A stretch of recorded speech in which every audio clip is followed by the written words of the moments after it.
Hello दोस्तों, welcome to JER NEET academy. दोस्तों, आज के इस वीडियो में हम लोग डिस्कस करने वाले हैं कि जोसा काउंसलिंग के लिए आपको कौन कौन से डॉक्यूमेंट की रिक्वायरमेंट होगी। तो वीडियो में आगे बढ़ने से पहले मैं आप सभी लोगों से रिक्वेस्ट करूंगा कि वीडियो को लाइक और चैनल को सब्सक्राइब जरूर से करेंगे, ताकि काउंसलिंग से रिगार्डिंग जितने भी इंपॉर्टेंट इन्फॉर्मेशन है आपके कॉलेज में एडमिशन होने तक, वो सारी इन्फॉर्मेशन आपको इस चैनल पर मिलती रहेगी। तो अगर हम लोग बात करें कि किस किस टाइप के आपको डॉक्यूमेंट की रिक्वायरमेंट होगी जोसा काउंसलिंग में, तो सबसे पहले आपका जो क्वालिफिकेशन है तो उन सारे डॉक्यूमेंट की रिक्वायरमेंट होगी। दूसरा, आपका कैटेगरी से रिलेटेड आपका जो सर्टिफिकेट होगा वो आपको चाहिए होगा।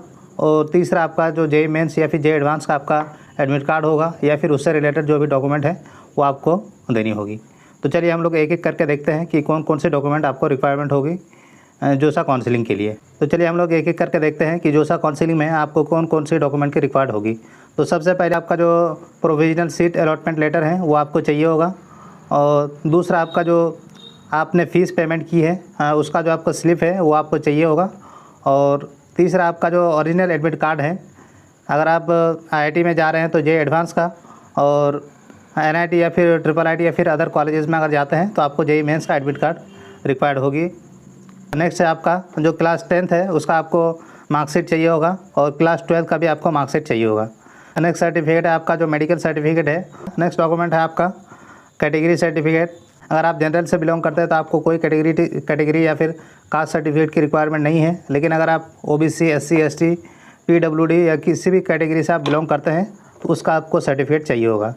और OBC और जो EWS कैंडिडेट है, OBC और EWS कैंडिडेट के वो जो सर्टिफिकेट चाहिए होगा, NCL सर्टिफिकेट और EWS सर्टिफिकेट, वो आपका 1 अप्रैल 2024 से बाद का बना हुआ होना चाहिए। लेकिन अगर आप SC, ST कैटेगरी से बिलोंग करते हैं तो आपके लिए कोई दिक्कत की बात नहीं है, आप पुराना भी है तो भी चल जाएगा।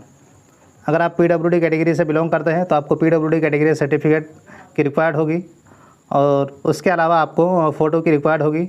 यहाँ पे 2 पासपोर्ट साइज़ फ़ोटो लिखा है, लेकिन आप 10-20 फ़ोटो एक बार में बनवा लेंगे, क्योंकि आप जब कॉलेज में जाएंगे तो आपको बहुत सारी फ़ोटो रिक्वायरमेंट होगी, क्योंकि आपका वहाँ पे रजिस्ट्रेशन कार्ड होगा, आपका एडमिट कार्ड होगा, बहुत सारा। अगर आप 10-20 फ़ोटो ले लेंगे तो उसका कोई नुकसान नहीं है, आपको 6 महीने साल भर में वो सारे फ़ोटो यूज़ हो जाने हैं।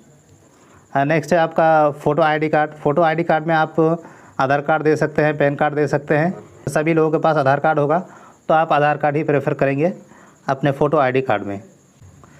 तो आई होप कि आप लोगों को समझ में आ गया होगा कि आपको कौन कौन से डॉक्यूमेंट की रिक्वायर्ड होगी जोसा काउंसलिंग के लिए, और ये डॉक्यूमेंट आपको कब लगेगा। ये इंपॉर्टेंट बात है कि आपको ये डॉक्यूमेंट कब लगनी है।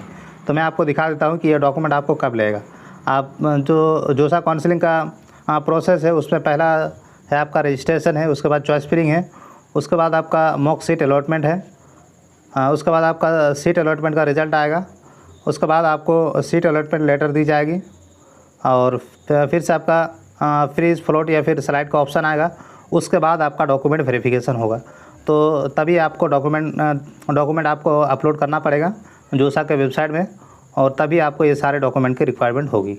तो आई होप कि आप लोगों को समझ में आ गया होगा कि आपको कौन कौन से डॉक्यूमेंट की रिक्वायर्ड होगी और डॉक्यूमेंट आपको कब देना पड़ेगा। तो आई होप कि आप लोगों को वीडियो पसंद आया है। अगर वीडियो पसंद आया तो वीडियो को लाइक और चैनल को सब्सक्राइब जरूर से कीजिए, ताकि इसी तरह की इंपॉर्टेंट इन्फॉर्मेशन आपको मिलती रहे। Thank you so much for watching this video.